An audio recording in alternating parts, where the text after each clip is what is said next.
Hey everyone, so welcome to day 13 of our video per day challenge. And today I'm going to be talking about business entity structures, and specifically I'm going to be talking about three things that I want to cover. So the first one, we're going to talk about, sole proprietor, LLC, single member LLC. We're going to talk about pros and cons and some different things you want to be aware of because your entity structure does dictate a lot, regardless if you know that. So the first thing I want to talk about is your liability protection, because a lot of times people think that you have to get a business entity structure, but in reality, a sole proprietor, what I like to call it, it's like the oldest entity structure there is. Essentially, it's you doing business in your own name. So it's just me saying, Atia is going to do this business, and I'm not going to create a separate entity or a separate anything, and I'm just going to do business. That is a legitimate entity structure. And then you're going to have other entity structures where you can file with your state, such as you can have a single member LLC. You can have a partnership if you have more than one member in your LLC. You can have what most people think when they think of big box, which is going to be a corporation, or you can have what is called the S Corp, which stands for a subset of a corporation, mainly because it comes from the corporation. It takes some characteristics from the corporation, and it takes some characteristics from the other sole proprietor, single member LLC partnership. It takes some characteristics from both, and that's a subset of a corporation, and I like to call that's the newest one, so it's like a hybrid.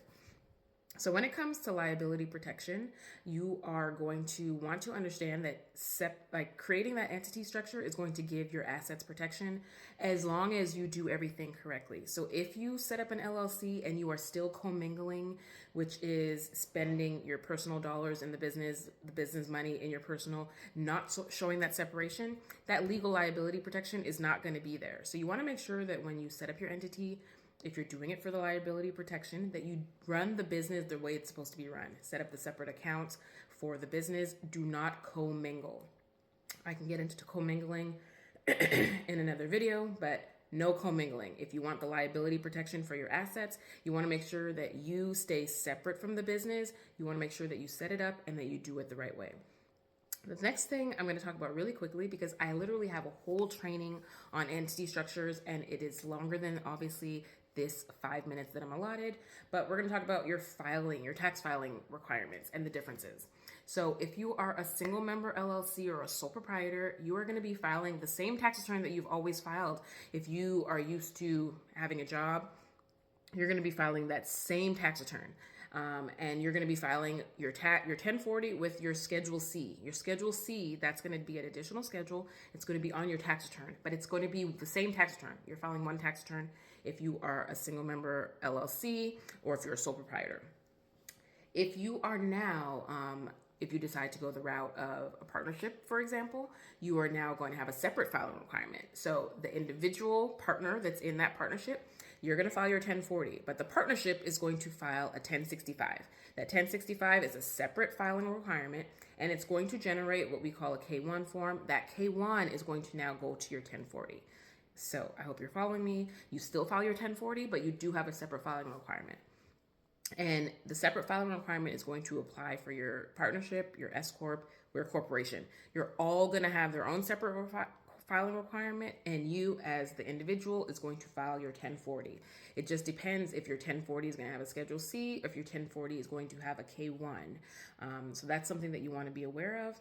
And the second thing I want to talk about is self-employment tax. So a lot of times when I talk about tax, people assume income tax. And for the most part, when I'm talking about taxes, I'm talking about income taxes. But you need to understand the government imposes much more than just income tax. There's self-employment tax, which I'm going to talk about in 2 seconds. There's sales tax, capital gains tax, property tax, excise tax. There are a lot of taxes.